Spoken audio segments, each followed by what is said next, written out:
Here's the number one reason why prospecting on LinkedIn is not working for you right now and how to fix it.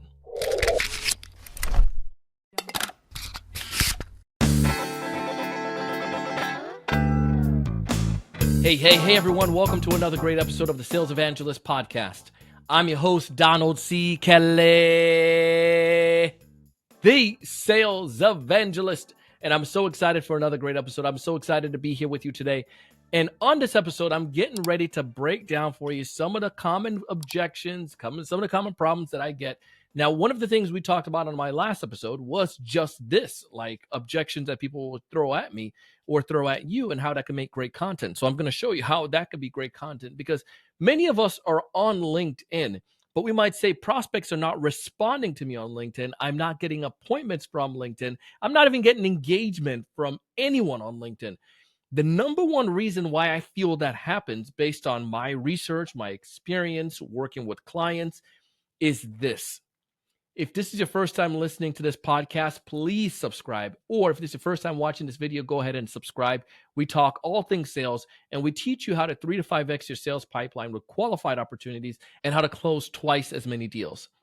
Now, what's that number one reason? It comes down to focusing on the wrong people. Now, I'm not saying your ICP is wrong, but hear me out on this. Not all ICPs are created equally. Let me say that one more time for the folks in the back. Not all ICPs are created equally. And if you're confused on what that term is, ICPs or ideal customer profiles. What we need to look at and what we need to do to make sure we can be more effective is look at people who are more ready or more suitable to purchase. Let me give you an example. LinkedIn right now has some new updates, and one of the things they're doing in their latest campaign is insights versus foresights. Let me give you an example of what this looks like. Insight is, for instance, this person is the VP of sales. That's great insights. LinkedIn provides a lot of data. It has a lot of people. I mean, over 1 billion people on LinkedIn users right now. However, foresight is knowing that VP of sales or that key decision maker recently just got promoted and has a new position, and knowing that people who are promoted to new positions or new to a role are more likely to buy. That's foresight that enables a sales rep to be able to reach out to that person and to make the connection. You get where I'm coming from? So the biggest problem that I have that I see right now when it comes towards this is that most salespeople are trying to connect with people who are not ready or looking to buy, and they're going based on insights, a lot of people on LinkedIn, versus foresight, the data and the intel. When you use LinkedIn Sales Navigator, you get a lot of these capabilities. You can do some of this with just a regular LinkedIn. Sales Navigator enhances that experience. And I want to break down some things that you should do, steps that I follow, steps that you can follow to make sure you're connecting with the right ICP, people who are more ready to buy based on, you get it, foresight. Here's the first thing. 1, make an account list, not just any old account list. You want to get your ICP, of course, and you want to make sure you can use tools like Sales Navigator to be able to break down and see who are those individuals or what are those accounts that are more likely to buy. Look at your past 10 deals. If it's across your team, what make them so unique? What were some of the similarities amongst those organizations? Use that makeup to be able to help identify. So maybe it was the industries that they're in, the size of the companies. Maybe it was the individuals in the organizations that typically was a part of that deal. Maybe it's a software that they're using. Perhaps it's the fact that they're foresight, that they're growing, right? And all of those companies are growing or hiring right now. LinkedIn has data on that, right? They have insights that can help you. Or perhaps maybe that it's a space that is, I don't know, they're promoting a lot of content, or that they're connected to certain influencer in your space. All of these things are foresights that can help you then to whittle down an account list to the right type of accounts that's similar to those last 10 deals that you just closed, right? Now, with that foresight, what you can start doing, because you're making this easier to reach out, you can use LinkedIn Relationship Builder to then, now that you have, so number 1 is the accounts, focusing on the right accounts. Number 2 is then using Relationship Explorer, which is one of the newer functions of LinkedIn, and again, part of the Sales Navigator. But this allows for you, I mean, and I know it sounds, again, I always share this, it sounds basic, but LinkedIn is it's a network. It's a networking platform. So everyone is connected, and you have the first, second, and third degree connections, right? Back in the days, that's how people use LinkedIn. You connected to this person. Can you give me an introduction to that person? We need to go back to those days to some extent. And with that, we need to take advantage of the data and the insights that LinkedIn is providing us. So let me give you an example. I'm reaching out to this one of these accounts that I was able to whittle down. They're one of our top, fit for our ICP. I also see that the VP of sales is the main person. The VP of sales was connected to someone that I know. The VP of sales also part of the same sales community on LinkedIn that I am part of, as well as the VP of sales also, maybe they follow a sales platform as well. Like maybe I'm making this up now. I don't know, salesworld.com. But they follow them on their profile. We have the shared influence that I can use instead of me going for potentially like the CRO who I have no connections with or no path. I have a more effective way to send a connection request with these many different shared experiences to that VP of sales that can allow me to make a genuine connection. Now, here's the beautiful thing about that. Once you connected with one person in an organization, it's so much easier to connect with other people in an organization, because then that's where the social proof comes in. Now, when I connect to the CRO after I've connected to the VP of sales, they'll be like, oh my goodness, Donald knows Mandy. It's okay for me to connect with Donald then. You see where I'm getting from with this?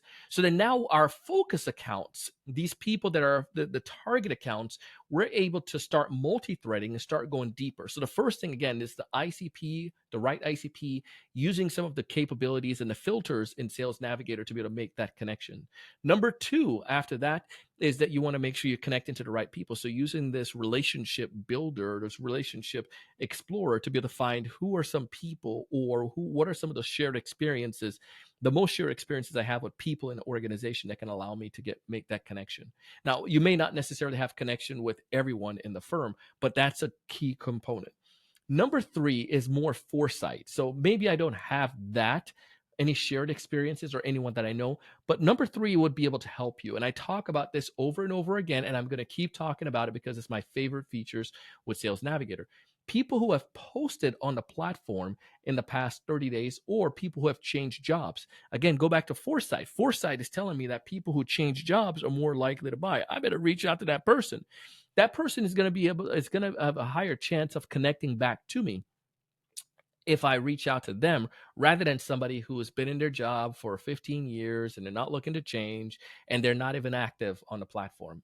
You can't reach out to those folks because they come from you think, or you feel that they're going to help you make money. You need to look at what the data is telling you, and those people who are going to work and who are going to help you to make most money.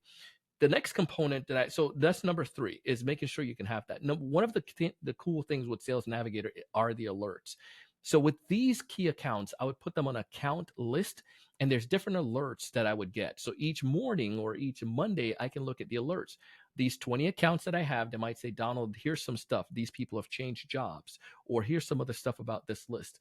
These people have, they're hiring more, or here's some things. They're posting content on this particular topic, or perhaps that they're maybe it's negative things are happening. They're letting go of folks. Now I might know not to necessarily focus on that account right now, or perhaps if that's your type of business, that's a key, trigger, then go for it.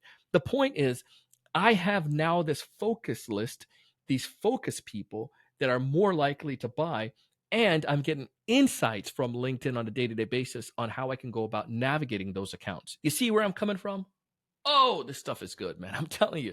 Now, the fourth thing is then now you personalize a message to that individual. So now that I have the right account, I put them on my account. I look at the individual, the shared experiences, or I don't have that. So I go ahead and go down to some of the insights that I'm getting from LinkedIn and the Foresights. So I'm using that to be able to reach out to the person. But the connection request now needs to be personalized. You have tons of info right now. So you might say, Donald, I saw that we were in the same group on LinkedIn. And saw that we're in the same group on LinkedIn. I like connecting with like-minded people. Permission to connect here on LinkedIn. I like to go a little bit deeper. So I might say, Donald, see that you're in New Hampshire. Absolutely loved it. Went up there this fall, and the leaves were amazing. Um, Permission to connect. Always looking to learn from other sales leaders in the space. Permission to connect here on LinkedIn, or maybe it's a post. Donald read your post the other day about hiring. I have a deep network. I'm going to share this with my community. Permission to connect here on LinkedIn. Those are all personalized connection requests, things that are relevant to that individual or that shared experiences. Again, all of this is allowing me to now focus on the right people and things that are important to them. That's the power of Sales Navigator. That's the power of LinkedIn. And it's a basic path. The final thing, obviously, if there's somebody that I know within that, or that I know that they know, because it shows on the relationship explorer, I can reach out to that key individual to get an introduction. And obviously those warm introduction, I mentioned this a little bit ago, are just like their money. It is the bread and butter when it comes towards LinkedIn, because people have a higher chance of doing things with people that are recommended or referred to them. So listen, I'm telling you, it's not difficult. If you're not getting response, I promise you that's the number one reason. If you're not seeing any success on LinkedIn, the number one reason the people you're reaching out to are blind. Okay, back up. The people you're shooting in the dark because you're reaching out to people who are not there, not active, or not ready to buy. With the Foresights, you can focus on the right accounts, the right people, and a path and things that are relevant to them to have conversations. Time and time again, this worked for me and my clients. I would love to check out what you're doing right now with LinkedIn. Love to hear what's working for you. Connect with me on LinkedIn, Donald C. Kelly. Drop me a message. If you feel like you know this stuff, this is good, and you want to try deep, you want to go deeper, or perhaps you might say, Donald, this makes sense, but I still need a little bit of help, I would encourage you to check out our LinkedIn prospecting course. Our next one begins in January, so we have room. The cohort, per cohort, we only take 25 individuals. And right now we have some amazing offers going with that. If you want to find out more information, just go ahead and drop me a message on LinkedIn or send our team an email at info@thesalesevangelist.com, info@thesalesevangelist.com. Follow the links in the show notes as well and book a time, and we can chat about it with me or one of our team. We are pumped for LinkedIn. It works. And go back to my episode from the other day where I talked about why people need to be on LinkedIn even more so. It's not my data. It's the data that's out there. More and more buyers are using it as a top of funnel for their purchasing experience. They're discovering new products and new services from social. So you need to make sure you're socializing. As always, I do this because I really want to help you. Even if you don't take my course, you just got a clear path of things that you can do to be able to help you when it comes towards making genuine connections with focus accounts that are going to be more than likely to reply with a clear path and what to say to them. Come on, man. I gave you some good free stuff today. As always, I want you to thrive. I want you to succeed. I want you to raise your level of thinking. I want you to 3 to 5x your sales pipeline. I want you to close twice as many deals. But most importantly, I want you to go out, do big things, make some money. See you on the next one.